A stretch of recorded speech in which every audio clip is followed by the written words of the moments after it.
always thought wedding planning would be the happiest time of my life. Flowers, cake tasting, giggles with bridesmaids, long kisses from my fiancé.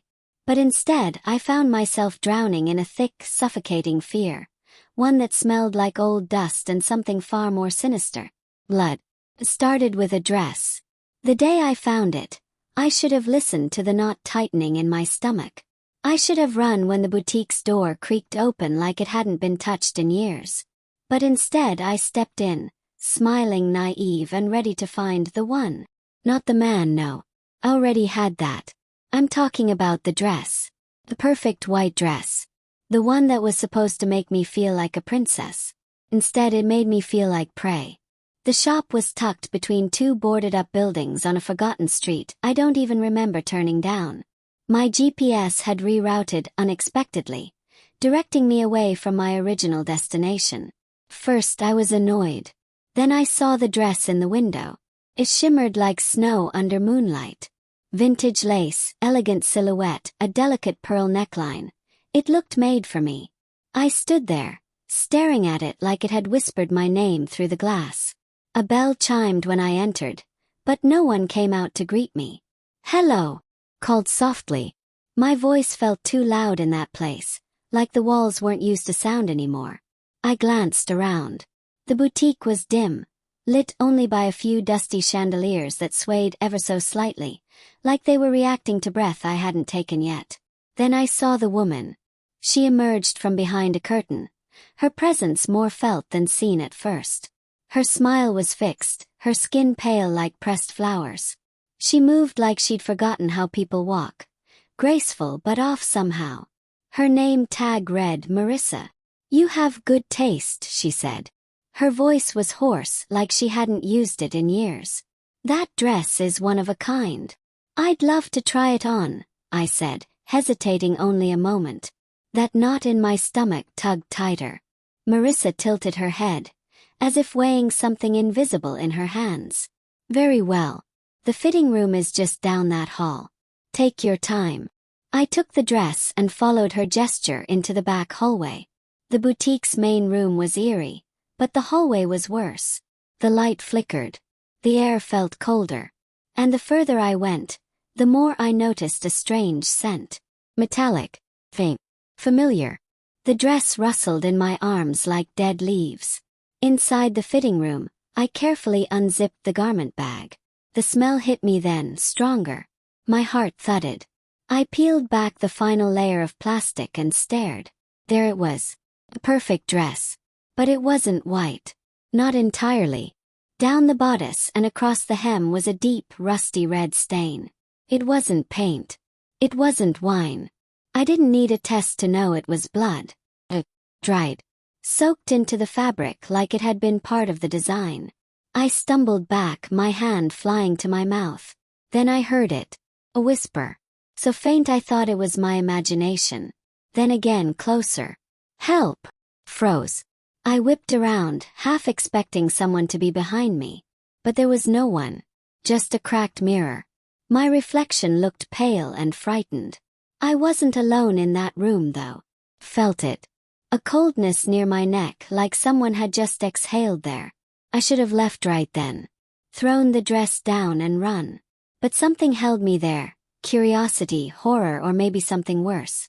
I lifted the dress again, hands shaking. That's when I saw it. Stitched into the inner lining, just below the waist. Tiny cursive letters, embroidered in a thread slightly darker than the rest of the stain. Name. Eliza. It wasn't mine.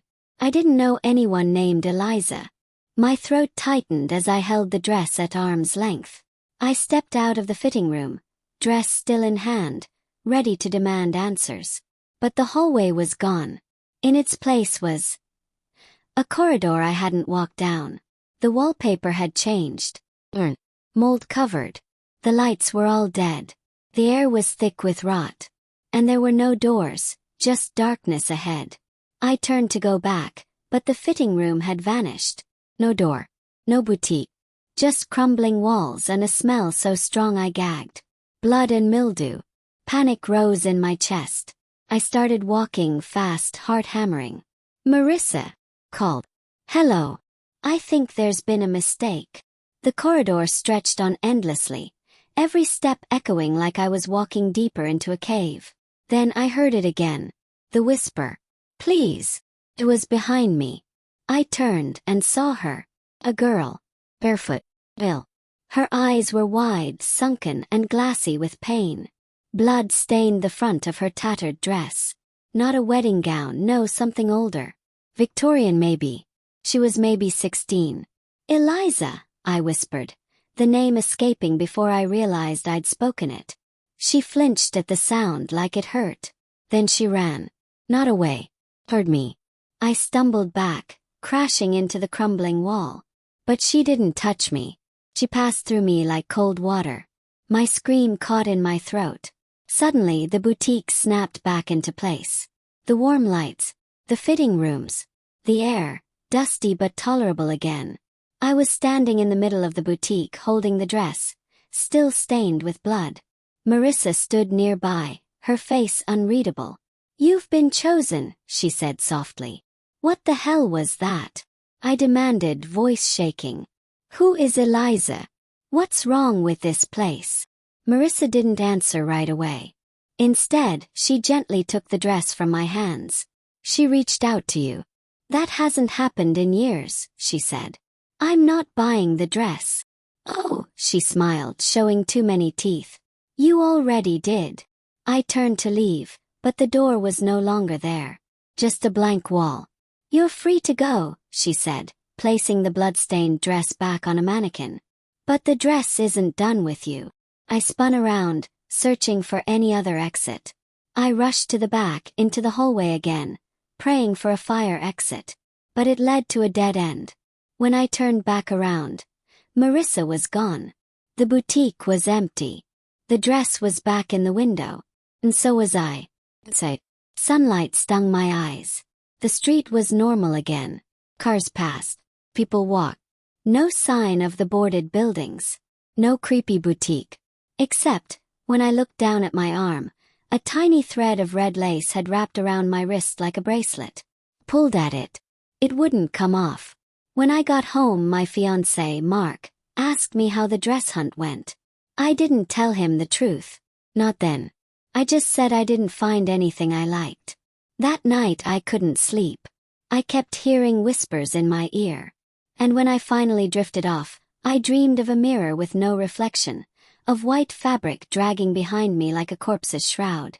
I woke up to find red footprints on our bedroom floor. They led to my closet.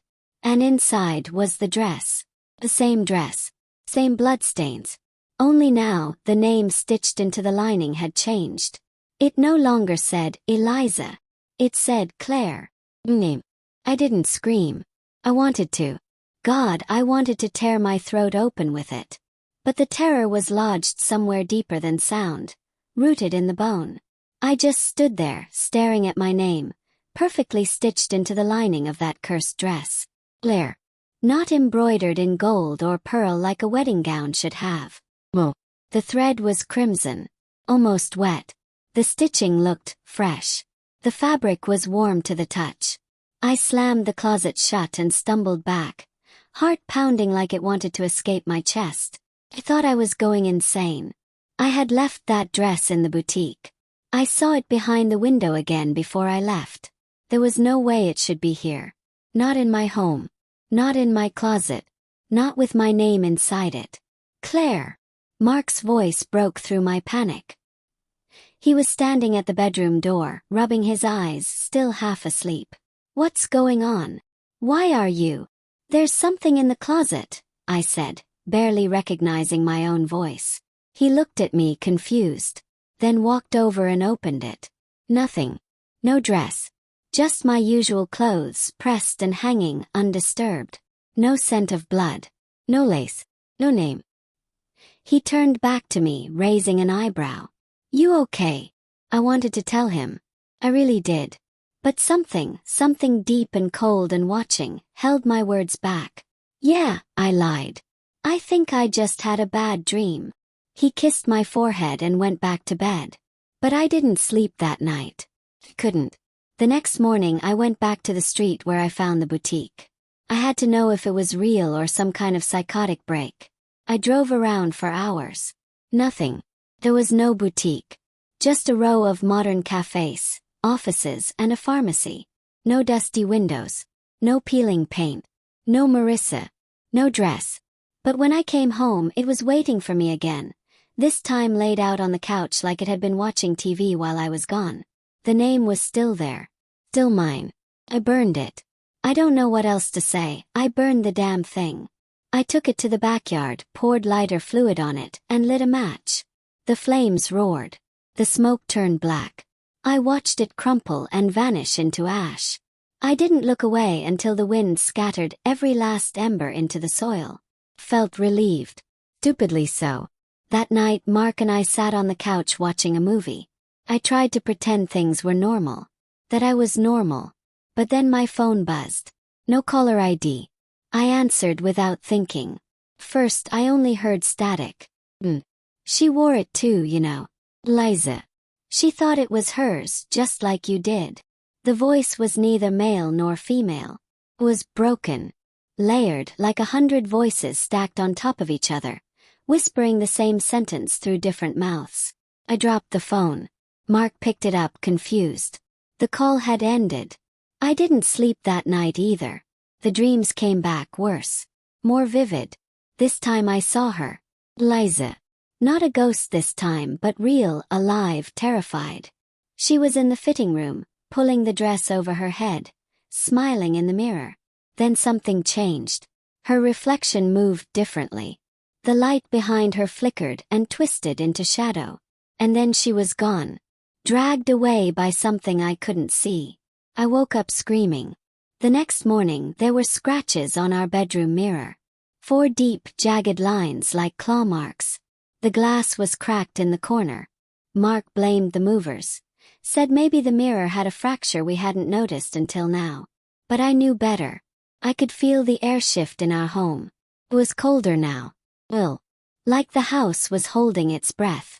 Then I got an email. No sender. No subject. Just a link. I know I shouldn't have clicked it. But I did. It opened to a forum post. Archive. From a bridal website. The title was simple. Something's wrong with my wedding dress. I read every word. The post was dated April 1997. The writer was someone named E.M. I bought my dress from a place I can't find again, she wrote. It was beautiful. Aimless. The moment I tried it on, I felt like it was meant for me. But the dream started the next night. Bloody mirrors. Footsteps behind me. My name stitched into places I never remembered sewing. She went on to describe what I'd already experienced. The phone calls. The whispers. The way the dress kept coming back no matter what she did. Her last update was a week later. I think Eliza was the last one before me. She's in the mirror now. And she's not alone. If anyone finds this, don't wear the dress. Burn it. Bury it. But whatever you do, don't let it know your name. Post ended there. No replies. No follow-up. I searched the name. EM nothing. No wedding records. No obituary. No missing persons report. Like she'd just vanished. I buried my laptop under my pillow and cried.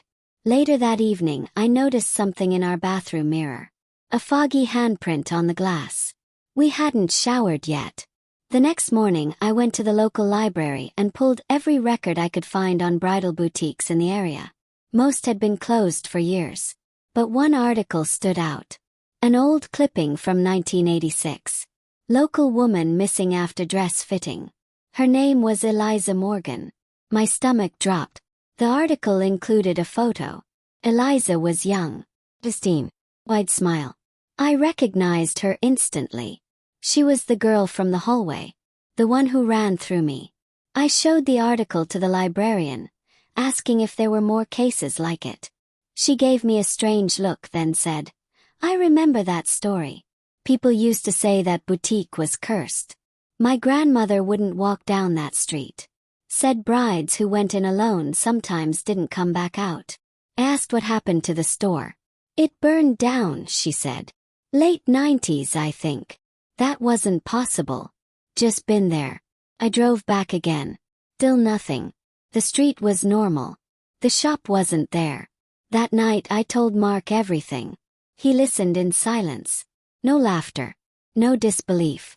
He just sat there holding my hand. When I was done, he didn't say I was crazy. He just asked one thing. Where is it now? I didn't have an answer. But I knew. It was in the attic. We went up together, flashlight in hand. The bulb swung gently from the ceiling, casting shadows that looked too tall, too sharp. I felt sick as we opened the trunk in the corner. And there it was. Folded perfectly. Clean. No bloodstains this time. But when I turned it over, the name was still there. Blair. Only this time, a new name was embroidered just beneath it. Mark. I stared at him in horror. He stepped back. And from the corner of the attic, something giggled. Mark and I didn't speak for what felt like hours. We just stared at the names stitched into the lining of the dress. Claire and Mark, intertwined like a signature on a death certificate. He was the first to move. Gently, he closed the trunk and stepped back, wiping his hands on his jeans like the very act of touching the air around the dress had contaminated him. His eyes weren't angry or frightened. They were blank, like something inside him had shut off. We're leaving, he said. What? I whispered. Tonight. Right now. But the dress. I don't care. We pack a bag, drive somewhere far. We stay in a hotel. I don't care what it costs. We just leave. I nodded, not because I thought it would save us, but because hope, any kind, was a better feeling than what had been crawling through my veins lately. If Mark could believe we could escape, maybe part of me could too. We threw clothes into bags. Grabbed our chargers, IDs, a few photos. I left my engagement ring on the nightstand. I didn't want to wear anything that felt like a promise anymore. By the time we hit the road, the sun was dipping below the trees, painting the highway in bruised orange and blood-red streaks. We drove for hours, not talking, not listening to music. Just silence and the occasional hum of a passing car. At midnight, we checked into a roadside motel 3 towns over. It was ugly. Green carpet, yellow lighting, a cracked vending machine, but it felt like safety. Temporary, flimsy, maybe even fake, but safety nonetheless. We collapsed onto the bed, fully clothed. I woke up at 3:12 a.m. to the sound of the faucet running. Mark wasn't in bed. I sat up, my heart immediately racing. The bathroom door was ajar, steam curling out from within. Mark! Called. No response. I pushed the door open and found him standing in front of the mirror, staring at himself. The water was gushing full blast, flooding the sink, splashing over the sides, soaking his shirt. Mark! I said again. Still nothing. His eyes were glazed over, fixed on his own reflection. Then, slowly, he reached up and began tracing something on the mirror's foggy surface with his finger. The movement was slow, deliberate. He was writing. Name. Liza. I grabbed his shoulder and yanked him back. He blinked like waking up from a dream. What the hell are you doing? Snap. He looked at the mirror, confused, then down at his soaked clothes. I don't remember. We packed our bags and left within 5 minutes. We drove without a destination. I didn't want to be in any place long enough for the dress to find us again. I don't even remember where we stopped for gas. The world felt disconnected, like we were floating between dimensions, and at any second, reality could crack open and reveal something black and endless beneath it. And it did. At 6:30 a.m., we stopped at a small diner off Route 37. Mark went inside to get coffee. I stayed in the car, watching the sun rise through the fog. When he came back, he had 2 cups in his hands and a strange look on his face. What's wrong? I asked. He handed me 1 cup without answering. Mark, there was a woman in there, he said quietly. Behind the counter. She knew my name. Said I was next. I nearly dropped my cup. She told me Eliza had a brother. His name was Daniel. He went looking for her after she disappeared. And he found the dress. I stared at him. How? She didn't say. But apparently once your name's on it, it doesn't just belong to you. Claims you. And anyone you love. I didn't drink the coffee. We drove again. We didn't stop until we found a library in another town. I dug into public records. Mark searched forums. We found nothing new about the boutique. But we found something else. There was a Daniel Morgan, Eliza's older brother. He filed a missing persons report in 1986. He claimed Eliza was last seen entering a bridal shop on Westcott Avenue, a shop no one else remembered. His report mentioned a woman named Marissa, but then Daniel vanished too. That same year, another name showed up in a separate case file. Marissa Calder, bridal consultant, suspected in the disappearance of 3 women between 1975 and 1983. All brides-to-be, all found months later. In wedding dresses. The cases were closed without trial. Marissa disappeared. No one saw her again. Until I did. Until I stepped into that boutique and met her face to face. I printed everything. I needed evidence. Something real I could hold in my hands. If this thing was following us, we had to know what it was. That night we checked into another motel. This one had no mirrors. We made sure of that. Taped black garbage bags over every reflective surface. TVs, windows, even our phones. But something was still wrong. At 2 a.m., I woke to hear Mark whispering in his sleep. First I thought he was dreaming. Then I leaned closer. He was saying my name. Over and over again. Claire. Claire. Claire. Then a pause. Eliza. Marissa. I shook him awake. He sat up gasping, eyes wide with something I'd never seen before. Furious. But deeper. Recognition. She was here, he whispered. What? She was in the room. Watching. She said we can't run. She said the dress is a promise. And promises require blood. I turned on every light in the room. The bulb in the corner flickered. Then pop. A soft thump echoed from the bathroom. We both froze. There was no mirror in that bathroom. We had removed it. But when we pushed open the door, the mirror was back. Not the one we'd covered or removed. New one. Round. Gilded. Hanging perfectly on the wall like it had always belonged there. And in it we saw ourselves. But we weren't alone. Behind us, standing just over my shoulder, was a woman. Ill. Silent. Eyes black and bottomless. Marissa. We spun around. Nothing. When we looked back at the mirror, it was just our reflections. But the words bloodbound were now etched across the glass, like written with a fingertip dipped in something thick and dark. The next morning Mark was gone. No note. No phone. No sign of forced entry. I checked the front desk. They said he had checked out early. Alone. I drove home sick with fear. The drive was a blur of highways and static-filled radio stations.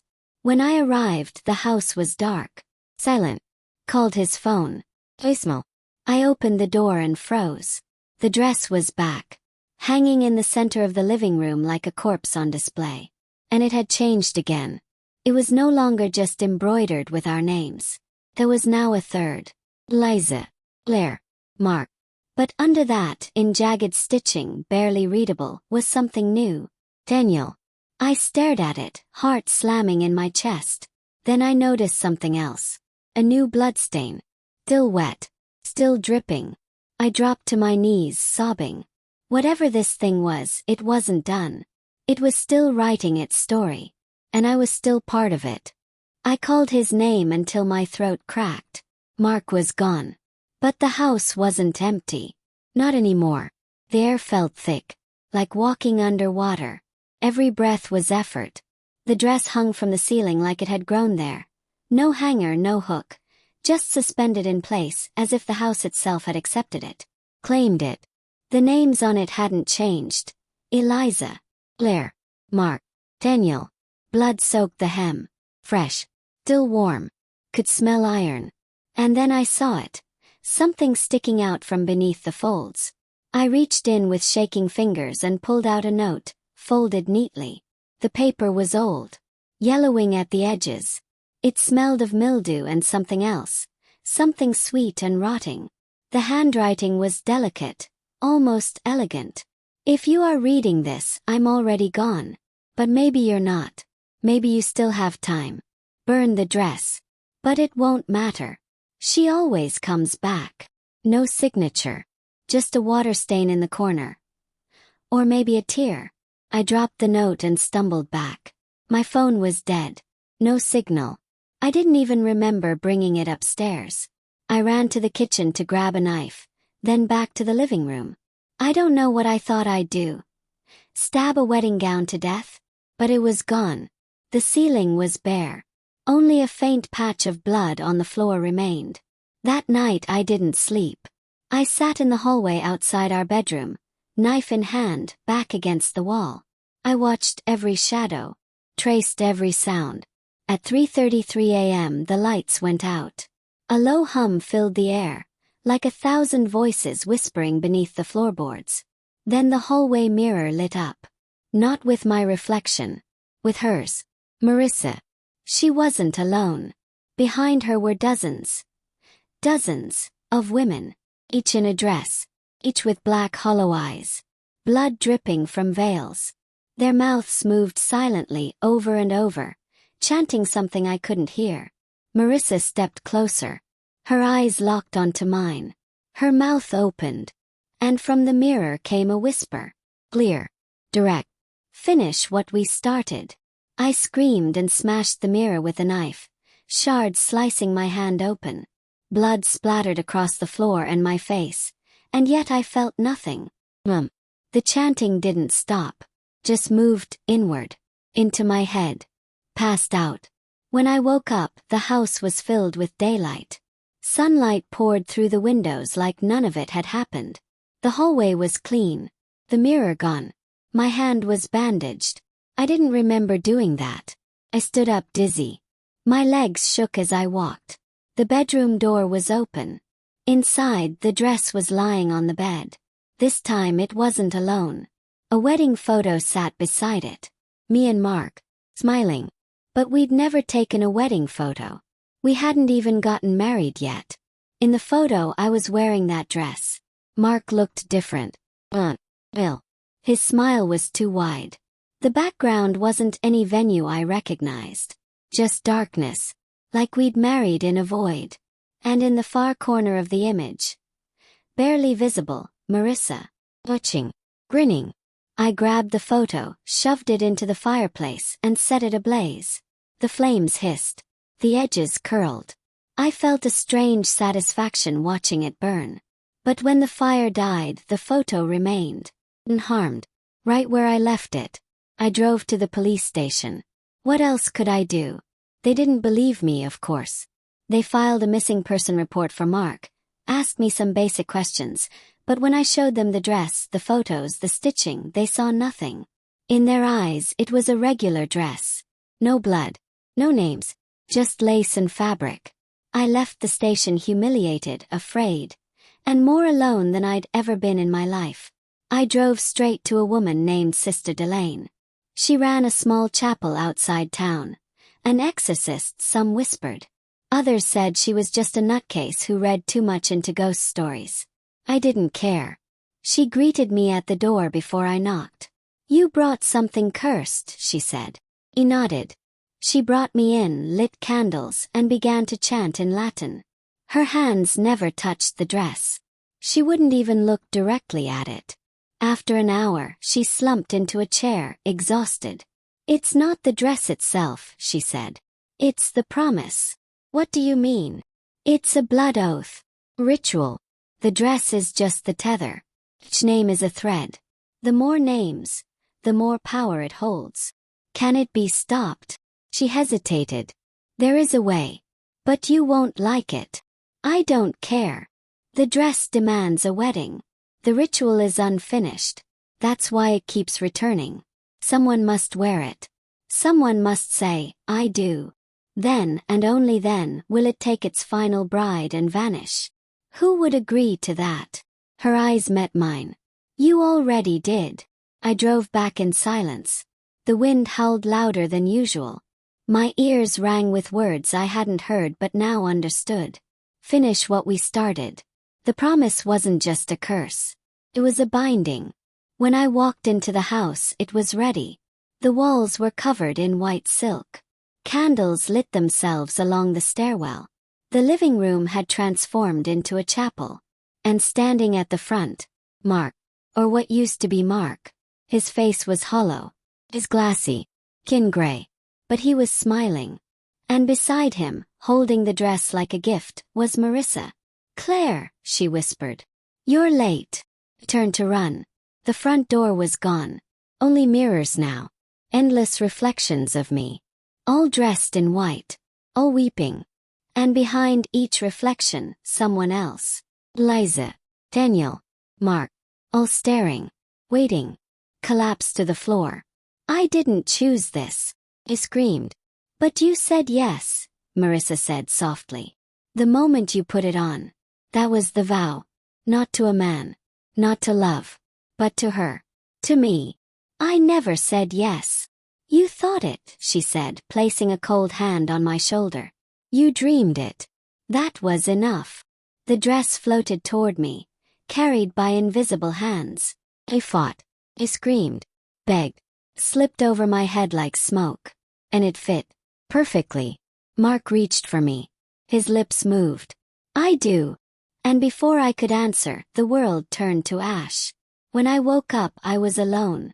No house. No Mark. Just endless white. Chapel built of mirrors. And in each one, my face. And behind me, hers. Marissa. Smiling. Always smiling. Silence. It stretched endlessly, like time had forgotten to move. I stood alone in the chapel made of mirrors. Each reflection showed a version of me.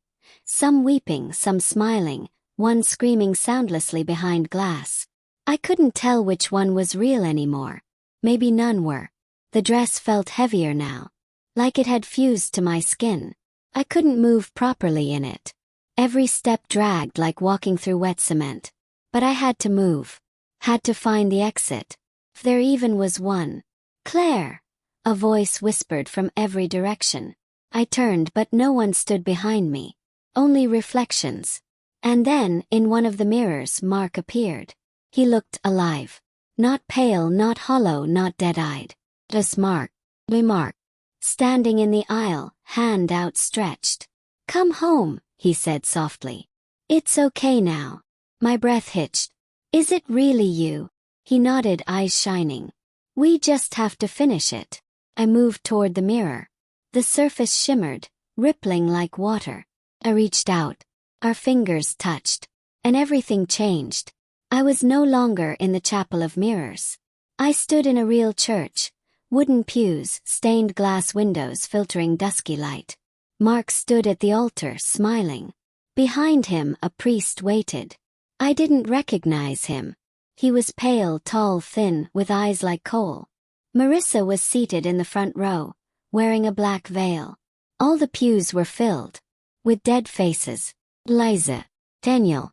Countless others, women, men, even a child in a flower girl dress. All staring. All silent. Mark extended his hand again. Took it. My mind screamed no, but my body moved like a puppet. The priest opened a massive, rotting book and began to speak in a language I didn't know but somehow understood. "By the blood that binds, by the vow unbroken, do you, Claire, give yourself freely to this union?"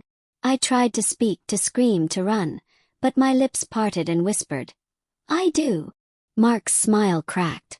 Literally. Like porcelain splitting down the middle. And then his face shattered, falling away in chunks of flesh and dust, revealing something beneath. Something not human. Hollow thing. Finless. Burning eyes. Grinning teeth. It wasn't Mark. It never had been. It stepped forward and placed a ring of hair around my finger, braided strands soaked in blood. "Then the bond is sealed," said the priest. The congregation rose. And began to clap. Suddenly I was falling. Endless darkness. I landed in a small, dusty room with a single flickering light bulb.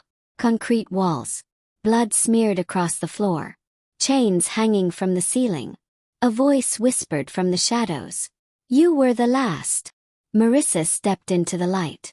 Her dress was burnt, half melted to her skin. Her smile was gone now. Her eyes were raw with fury and fear. Now it ends, she said. What does? Croaked. The cycle.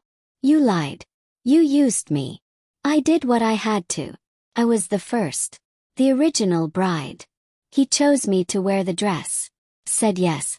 And when I died I didn't leave. I stayed. And I made others say yes too. You killed them. I freed them, she hissed. Until you were stronger. You saw through the veil. You resisted. I didn't win. I said yes. No, she said. You said yes in the mirror's world. That doesn't count here. Here you still have a choice. She held out something in her hands. The dress. Bloody. Still warm. Burn it, she whispered. Before it seals. Before it claims your soul. I hesitated. The voices rose again, chanting. Furious. Desperate. The walls trembled. Behind Marissa, the mirror world cracked open again, showing Mark, weeping, reaching for me. If you burn it, he said, you burn me too. Tears welled up in my eyes. Are you really still in there? I don't know, he whispered. But I remember you. I remember us. I remember loving you. If you burn it, I go. Forever. The room shook harder. Blood ran up the walls now, defying gravity. I looked at the dress. My hands trembled. The lighter in my pocket. How long had it been there? Felt hot. Closed my eyes. And I lit the flame. The dress went up fast. Screaming. Yes, screaming like a living thing. The sound of every name stitched into it crying out as fire consumed their prison. Mark's voice echoed last. Glare. I'm sorry. Then silence. True silence. When I opened my eyes I was back in my home. Sunlight poured through the window. No mirrors. No dress. Just me. They found Mark's body 2 weeks later. In a dried-up lake bed. Wearing a tuxedo. Skin pale but peaceful. No sign of trauma. They said it looked like he'd been there for months. The police asked questions. Gave no answers. No one would believe me anyway. I moved away. Changed my number. Took only what I could carry. I never bought another dress. I never dated again. But sometimes, at 3:33 a.m. I wake up and hear it. The soft rustle of lace in the corner of the room. And a whisper. Say yes.